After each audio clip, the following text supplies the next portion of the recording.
So nandito na tayo ulit sa bayan ng San Narciso. Ito yung way papunta sa bayan ng San Andres, Quezon.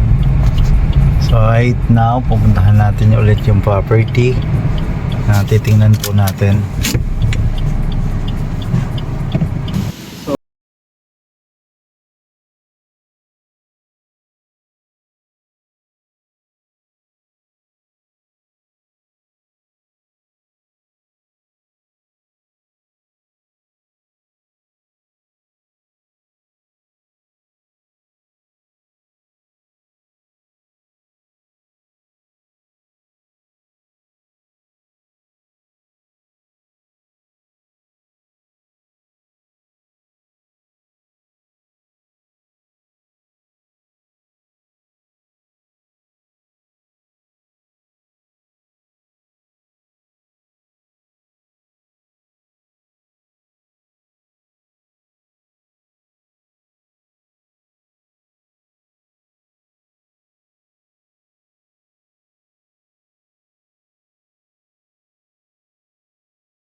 Sa mga pa-farm, tested na po na magandang taniman ng kamote. O, kita natin, sigurado napakadami ng laman yan. Pagpupunutin natin. Napakayabong ng lupa. Kahit anong klase ng pananim talagang tutubo dito. Pag makita natin, malambot. Kaya kapag kinagtanim ng kamote, pag hihilahin mo, nalala ka agad yung yung mga bunga.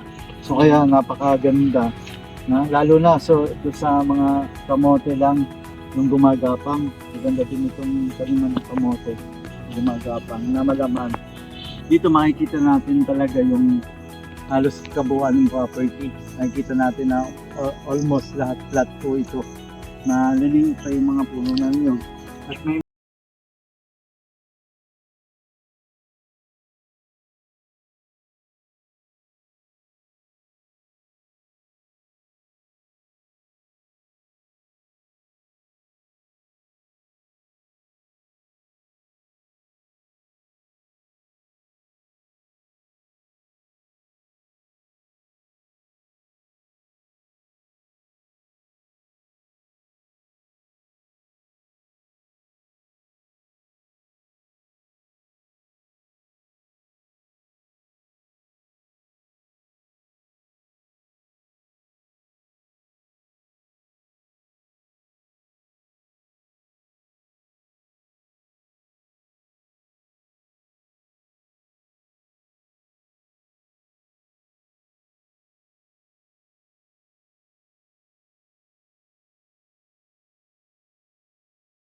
kung mapapansin mo dito sa gilid dito, dito yung tubig.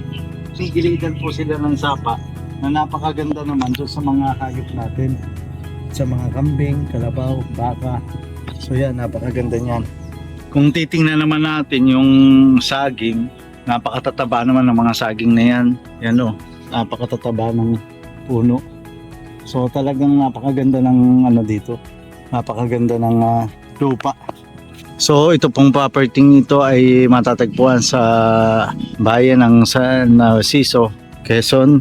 Ang layo po niya sa Maynila ay more or less 7.5 hours. Nandito na po tayo. Napakagandang property nito oh. So matotal 100% flat siya. Tapos paligid siya ng sapa. So sa mga first time na gustong gumawa ng sariling mini farm at makapagtanim ng mga iba't ibang klase ng mga halamang gulay, o kaya naman kung gusto niyo mag-alaga ng mga sasabunging manok, mga 45 days, ito na yung pagkakataon at ito po yung maganda na pwesto dahil kayo po ay malapit lang sa kalsada, 100% flat pa. Doon sa mga client natin na nasa Manila, nasa ibang bansa, this is your time to invest. Napakagandang property sa mababang presyo along Provincial Highway. Pwede po kayong magnegosyo doon sa kalapit ng kalsada, sa katapat ng kalsada, at the same time yung likod pwede po ninyong gawing farm. Pwede ninyong gawing manukan, vegetable farming at marami pang iba. Pwede rin po kayong maglagay dito ng isang sa isang hotel or kainan, restaurant. Kasi ito po ay malapit lamang po sa Provincial Highway. Then malapit din po siya sa school. Malapit din po siya sa dagat. Mga 500 meters na sa dagat ka na. So mga client po natin na gusto po itong property ito, magsadya po kayo sa aming opisina or tumawag po kayo sa aming WhatsApp, Viber para po masagot kaagad namin ang inyong katanungan. Thank you so much at hopefully makakita kayo ng property na bagay po sa inyo. God bless.